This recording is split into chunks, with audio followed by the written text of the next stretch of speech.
నమస్కారం city news కి స్వాగతం. ముందుగా వార్తల్లోని ముఖ్యాంశాలు.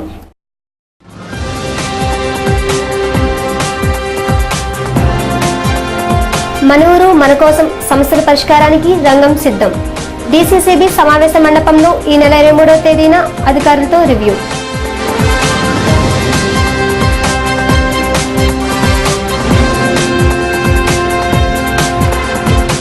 జంగారగూడ మండలం తాడువై వీరేశ్వర స్వామి ఆలయ చైర్మన్ అలవా గోపాలకృష్ణ గుండుపోటుతో మృతి.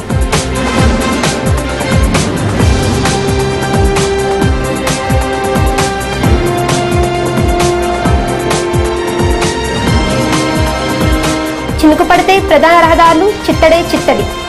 జంగారగూడెం పట్టణంలో మెరుగుపడిన డ్రైనేజీ వ్యవస్థ.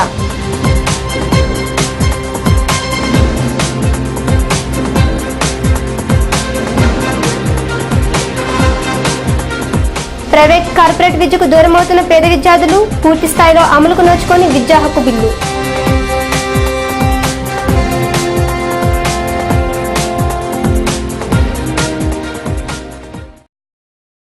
చింతలపూడి నియోజకవర్గ శాసనసభ్యులు మద్దల రాజేష్ చేపట్టిన మన ఊరు మన కోసం కార్యక్రమంలో భాగంగా వచ్చిన సమస్యలపై రివ్యూ నిర్వహించనున్నారు.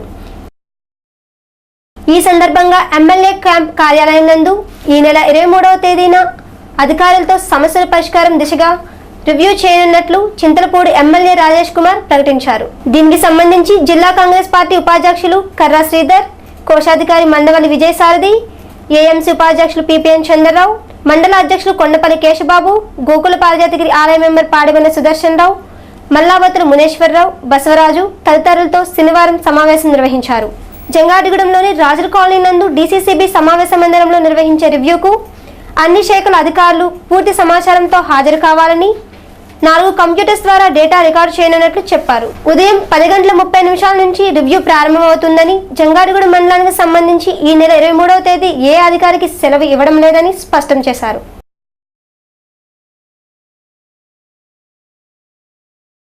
ఈ రాష్ట్రంలో ఎక్కడా లేని విధంగా మన ఊరు మన కోసం అని చెప్పి ప్రజల మధ్యకి వెళ్ళి ప్రజల్లో ఉన్నటువంటి సమస్యలు తెలుసుకొని వాటిని పరిష్కరించుకునే విధంగా మన ప్రజల సహాయ సహకారాలతో ఏర్పాటు చేసినటువంటి మన ఊరు మన కోసం కార్యక్రమంలో జంగారెడ్డిగూడెంలో దాదాపు 17 పంచాయతీలు, ఒక మున్సిపాలిటీ కూడా పూర్తి అవడం జరిగింది.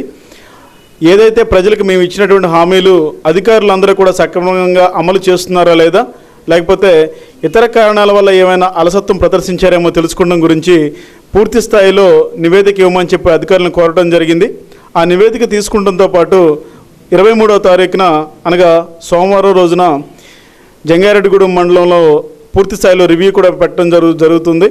ఆ రివ్యూలో మండల స్థాయి అధికారులు, ఆయా డిపార్ట్మెంట్లకు సంబంధించిన డిఈలు, ఏఈలు, ఇతర అధికారులు అందరూ కూడా పాల్గొనడం జరుగుతుంది. కాబట్టి ప్రతి పంచాయతీలో ఉన్నటువంటి అటు కార్యకర్తలు కానీ, నాయకులు కానీ, మాజీ ప్రజాప్రతినిధులు కానీ అందరూ కూడా ఈ కార్యక్రమానికి హాజరయ్యి వాళ్ళ సమస్యలు ఎంతవరకు తీరినాయి, ఒకవేళ తీరకపోతే మా దృష్టిలోకి తీసుకొచ్చినట్లయితే తప్పకుండా వాటిని తీర్చే విధంగా 23వ తారీఖున రివ్యూ పెట్టాం. కాబట్టి ఈ సదవకాశాన్ని ప్రజలందరూ కూడా వినియోగించుకోవాలి. అంతేకాకుండా ఆ రోజు ఎక్కడైతే రివ్యూ పెట్టబోతున్నామో అక్కడ కంప్యూటర్స్ కూడా పెట్టబోతా ఉన్నాం. దానికి సంబంధించి ఇంకా పెన్షన్లు రాని వాళ్ళు, రేషన్ కార్డులు రాని వాళ్ళు, ఇళ్లకు సంబంధించి బిల్లులు రాని వాళ్ళు, ఇతర ఏ సంక్షేమ కార్యక్రమాలకు సంబంధించి ఇబ్బందులు ఉన్నప్పటికీ కూడా మండల స్థాయి అధికారులు అందరూ కూడా అందుబాటులో ఉంటారు. కాబట్టి సంబంధిత అంటే మేము ఇచ్చినటువంటి పంచాయతీల వరకు మాత్రమే వాళ్ళు వస్తేనే పూర్తి స్థాయిలో వాళ్ళకి సంబంధించి నివేదిక తీసుకుని వాళ్ళకి సంబంధించి సమస్యల పరిష్కారం చేయడం జరుగుతుంది.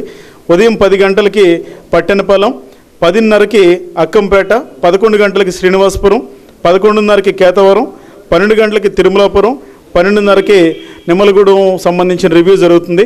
దయచేసి కేటాయించిన సమయంలోనే ఆయా పంచాయతీల్లో ఉన్నటువంటి వాళ్ళందరూ కూడా వస్తే పూర్తి స్థాయిలో అందరికీ న్యాయం జరుగుతుంది అనే విధంగా ఈ కార్యక్రమాన్ని ఏర్పాటు చేయడం జరిగింది. మధ్యాహ్నం భోజనం అయిపోయిన తర్వాత 2 గంటలకి టెక్కినవారిగూడెం, 2:30కి అమ్మపాలెం, 3 గంటలకి నాగులగూడెం, 3:30కి పేరంపేట, 4 గంటలకి పంగిడిగూడెం, 4:30కి గురువాయిగూడెం, 5 గంటలకి చక్రదేవరపల్లి, 5:30కి లక్కవరం, 6 గంటలకి దేవులపల్లి, 6:30కి పుట్లగట్లగూడెం పంచాయతీలకు రివ్యూ జరుగుతుంది. ఇవేమైతే పంచాయతీలు ఇప్పుడు మేము చెప్పామో అవన్నీ కూడా మన ఊరు మన కోసం కార్యక్రమం పూర్తి అయినటువంటి పంచాయతీలు, అవునటువంటి పంచాయతీలు ఏవైతే మైసనగూడెం కానీ, వేగవరం కానీ, తాడువాయి కానీ, ఏ పోలవరం కానీ ఉన్నాయో వాటికి కూడా మరొక రోజు రివ్యూ పెట్టడం జరుగుతుంది. జంగారెడ్డిగూడెం మున్సిపాలిటీకి సంబంధించి ప్రత్యేకంగా ఒకరోజు ఉన్నటువంటి 20 వార్డుల్లో ఉన్నటువంటి ప్రతి ఒక్క సమస్యని కూడా గుర్తించడం గురించి వేరొక రోజు దానికి రివ్యూ పెడుతుంది. కాబట్టి సదవకాశాన్ని వినియోగించుకోవాల్సిందిగా అందరికీ తెలియజేసుకుంటాం. జంగారెడ్డిగూడెం మండలం తాడువై వీరేశ్వర స్వామి ఆలయ చైర్మన్ అలవా గోపాలకృష్ణ శనివారం తెల్లవారుజామున గుండెపోటుతో మృతి చెందారు. సీనియర్ కాంగ్రెస్ పార్టీ నాయకులుగా అలవా గోపాలకృష్ణ జిల్లాలో సుప్రసిద్ధులు. తాడువై వీరేశ్వర స్వామి ఆలయ అభివృద్ధికి ఆయన విశేష సేవలు అందించారు.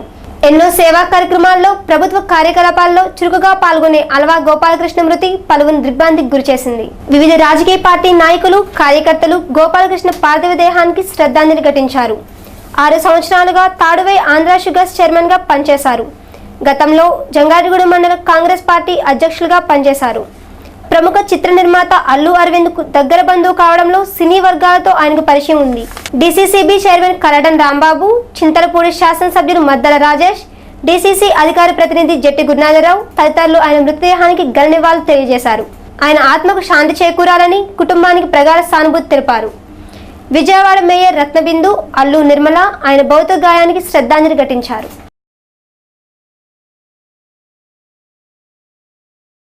జంగారెడ్డిగూడెంలోని గోకుల పారజాతిగిరి శ్రీ వెంకటేశ్వర స్వామి దేవస్థానంలో శనివారం సందర్భంగా విశేష పూజా కార్యక్రమం నిర్వహించారు. సుప్రభాత సేవ, తోమాల సేవ, ఆరాధన వంటి విశేష పూజలు చేశారు. ఆలయ ప్రధాన అర్చకులు నల్లూరి రవికుమారాచార్యులు అష్టోత్తరం, సహస్రనామార్చన తదితర పూజలు ఘనంగా జరిపారు. తాడేపల్లిగూడెం గ్రామానికి చెందిన శటగోపం బాలరామకృష్ణ సూరి దంపతులు అన్నదానం చేశారు.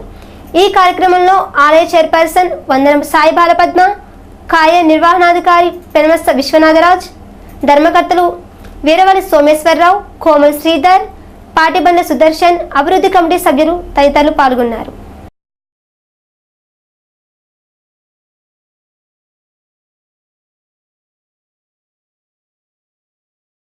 జంగారెడ్డిగూడెంలోని గాయత్రి ఇంజనీరింగ్ కళాశాలలో ఢిల్లీకి చెందిన త్రిబుల్ నిపుణులచే విద్యార్థులకు రోబోటిక్స్ పై 3 రోజుల పాటు శిక్షణా తరగతులు నిర్వహించారు. రోబోల తయారీ, పనిచేసే విధానంపై ఢిల్లీ ప్రతినిధులు Pavan Mishra Vikas PowerPoint presentation ద్వారా శిక్షణ ఇచ్చారు. విద్యార్థులు రోబోలను తయారు చేసి ప్రదర్శించారు. ఈ కార్యక్రమం ద్వారా తాము కొత్త సాంకేతిక పరిజ్ఞానాన్ని నేర్చుకున్నామని, అది తమకు ఎంతగానో ఉపయోగపడుతుందని విద్యార్థులు పేర్కొన్నారు. శిక్షణ పొందిన విద్యార్థులకు సర్టిఫికేట్స్ అందజేశారు. పవన్ మిశ్రా వికాస్ మాట్లాడుతూ భవిష్యత్తులో రోబో క్లబ్, గాయత్రి విద్యా సంస్థల సహకారంతో సమాజానికి ఉపయోగపడే రోబోను తయారు చేస్తామన్నారు. ఈ కార్యక్రమంలో కళాశాల secretary Chitluri Dasharath, director D Raghu, principal KV Prasad, HOD Kusumakumari తదితరులు పాల్గొన్నారు.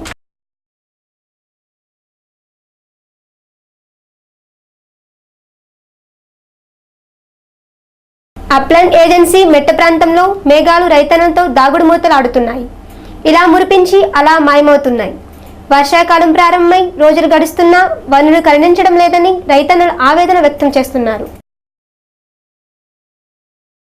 వనరుడి కటాక్షం కోసం మాగాణులు ఎదురు చూస్తున్నాయి. చల్లటి గాలులు వీస్తున్నా ఆశించినంత వర్షం కురవకపోవడంతో అన్నదాతలు డీలా పడుతున్నారు. ఈ ఏడాది వరి సాగు ఆలస్యం కావడంతో దిగుబడులు సైతం తగ్గిపోయే ప్రమాదం ఉందని రైతులతో పాటు అధికారులు సైతం అంచనాలు వేస్తున్నారు. వరి, మొక్కజొన్న కంటే ఇతర పంటలపైనే దృష్టి సారిస్తున్నారు. దుక్కులు దున్నినప్పటికీ నారుమళ్లు వేయడానికి రైతులు సాహసించడం లేదు. గత ఏడాది విద్యుత్ సక్రమంగా ఇవ్వకపోవడం, వర్షాలు లేకపోవడంతో రైతులు నష్టాలు చవిచూశారు. ఈసారైనా ఆశించేంత వర్షం కురిస్తే తప్ప తాము సాగు చేయలేమని కౌలు రైతులు ఇప్పటికే చేతులెత్తేశారు. బోరు లేని భూముల సంగతి చెప్పనక్కర్లేదు. ఇప్పటికైనా రాష్ట్ర ప్రభుత్వం ప్రత్యామ్నాయ చర్యలు చేపట్టాలని ప్రజలు కోరుతున్నారు. ధాన్యాగారంగా వెలుగొన్న గోదావరి జిల్లాలను పరిరక్షించాలని రైతులు విజ్ఞప్తి చేస్తున్నారు. జంగారెడ్డిగూడెం 100 పడకల ఆసుపత్రి నందు కుటుంబ నియంత్రణ శస్త్రచికిత్సలను శుక్రవారం నిర్వహించారు. వివిధ ప్రాంతాల నుంచి బాలింతలు ఆసుపత్రికి చేరుకున్నారు. విద్యుత్ సప్లై లేకపోవడంతో బాలింతలతో పాటు చంటిపిల్లలు అనేక అవస్థలకు గురయ్యారు. పేరుకు 100 పడకల ఆసుపత్రి అయినప్పటికీ విద్యుత్ సరఫరాలో కలుగుతున్న అంతరాయానికి బాలింతలు, చంటిపిల్లలు గాలి తగలకపోవడంతో తీవ్ర ఇబ్బందులకు లోనయ్యారు. విద్యుత్ సరఫరా లేకపోవడమో, జనరేటర్ కనెక్షన్ ఇవ్వకపోవడమో తెలియదు గానీ సీలింగ్ ఫ్యాన్స్ వేయకపోవడంతో ట్యూబెక్టమీ ఆపరేషన్ చేయించుకోవడానికి వచ్చిన బాలింతలు నానా ఇక్కట్లు పడ్డారు. ఇప్పటికైనా రోగులకు మెరుగైన వైద్య సేవలు అందేలా వైద్య శాఖ దృష్టి పెట్టాల్సిన అవసరం ఎంతైనా ఉంది.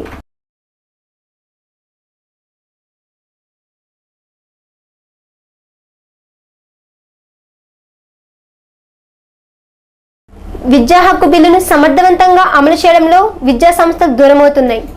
2010వ సంవత్సరం ఏప్రిల్ 1వ తేదీన విద్యా హక్కు బిల్లును ప్రవేశపెట్టారు. ఈ బిల్లు ప్రవేశపెట్టి 2 సంవత్సరాలు పూర్తి అయినప్పటికీ పూర్తిస్థాయి అమలుకు నోచుకోవడం లేదు. 25% పేద విద్యార్థులను ఆయా విద్యా సంస్థలు రుసుము చెల్లించకుండా జాయిన్ చేసుకోవాల్సిన అవసరం ఎంతైనా ఉందని విద్యా హక్కు బిల్లు ప్రధాన ఉద్దేశం. ఈ నిబంధన పాటించాల్సిందేనని సుప్రీంకోర్టు తీర్పు చెప్పింది. రాష్ట్ర ప్రభుత్వాలకు విద్యా హక్కు బిల్లు నిబంధన తప్పనిసరిగా పాటించాలని హుక్కుం జారీ చేసింది. రాష్ట్ర వ్యాప్తంగా 22,000 విద్యా సంస్థలు ఉన్నప్పటికీ 8,000 విద్యా సంస్థలకే ఈ నిబంధన వర్తిస్తుందని ప్రాథమిక అంచనా. ప్రస్తుతం విద్య వ్యాపారంగా మారిపోయిన తరుణంలో విద్యా హక్కు బిల్లుపై పలువురు హర్షం వ్యక్తం చేశారు. 25% పేద విద్యార్థులను ఫీజు లేకుండా ఎంతమంది జాయిన్ చేసుకున్నారో అనేది తేల్చలేదు.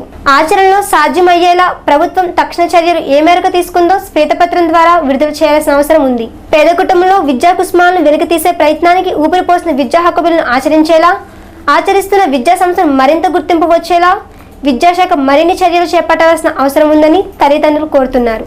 విద్యే జగత్ అనే ఆర్యోక్తికి విద్యా సంస్థలు నిదర్శనంగా నిలవాలని పేద విద్యార్థులు విజ్ఞప్తి చేస్తున్నారు.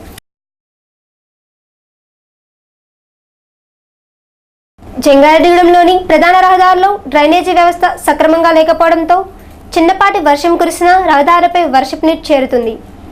ఎటూ వెళ్లకుండా రహదారులపై పల్లవ ప్రాంతాలు మురుగునీరు నిలిచిపోతుంది.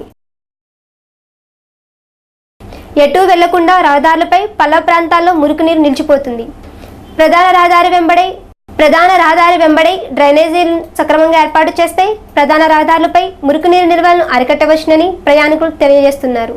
ఉన్న డ్రైనేజీలను మూసివేయడం, పూడికలు తీయకపోవడం, ఒకవేళ పూడికలు తీసివేసిన డ్రైనేజీలోనే వ్యర్థాలను పారవేయడంతో తరచూ పట్టణంలో ఇటువంటి సమస్యలు పుట్టుకొస్తున్నాయి. ప్రధానంగా ఐసిఐసిఐ బ్యాంక్ ఎదురుగా పేరంపేట రోడ్లోని పెద్ద పోస్టాఫీస్ వద్ద, బుట్టాయిగూడెం రోడ్లోను, సాలపేట, జేపీ సెంటర్లో ఇటువంటి దృశ్యాలు కనిపిస్తున్నాయి. ఇప్పటికైనా డ్రైనేజీ నిర్మాణం చేపట్టి పారిశుధ్య నిర్మూలనకు ప్రజాప్రతినిధులు బాటలు వేయాలని ప్రజలు కోరుతున్నారు.